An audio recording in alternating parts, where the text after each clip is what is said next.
Doroteo. Next magsasalita, Miss Amihan Abueva, Executive Director ng Child Rights Coalition Asia, for your closing statement and appeal to the public and the leaders. Gusto ko lang i-reiterate na lahat ng bata ay may karapatan mabuhay sa isang healthy environment. At ang smoking and nicotine products ay siyang nagdudulot ng maraming sakit.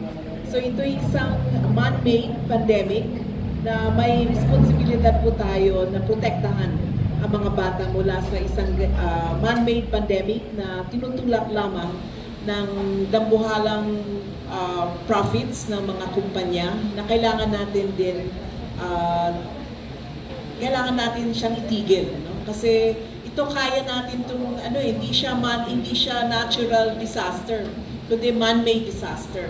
So nasa atin ang responsibilidad na matigil itong panganib na to sa ating mga kabataan.